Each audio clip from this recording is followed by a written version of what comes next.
Welcome to Best Practices for How to Organize Online Course Materials. Clear organization of online course materials ensures easy navigation, boosts engagement, and enhances student understanding and satisfaction. There are many ways to organize a course, but these are some of the UDC best practices that C.A.L recommends. A Start Here module is a good idea to help students know where to start engaging with the course.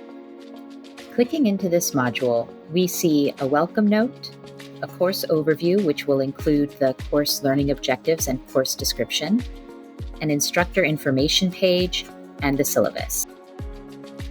Clicking out of the Start Here module, we now see the organization of a typical weekly module.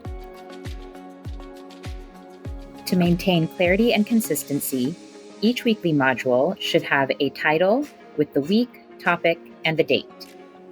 For example, here we see the title is Week 1, Cultural Approaches to Human Development, Monday, September 6th through Sunday, September 12th. It's also a good idea to include a picture to make navigation easy and a brief description of the module. The first thing you'll see in this module is a week at a glance page. This page offers an overview of the week, the weekly learning objectives, and a short list of the learning activities and assessments students can expect during the week. Going back to the module, the next item we'll see is a document page titled Instructional Materials.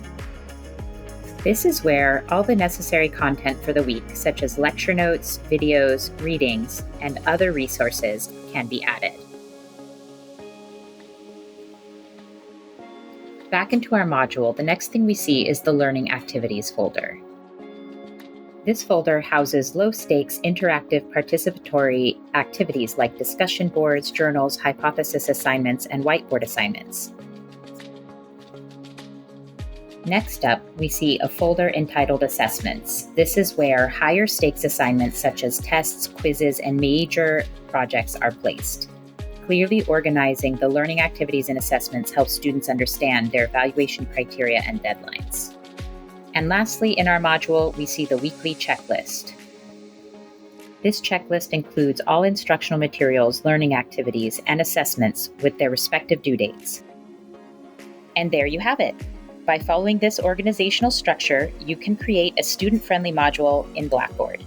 Remember, no matter how you choose to organize your courses, clarity and consistency are key to helping your students succeed.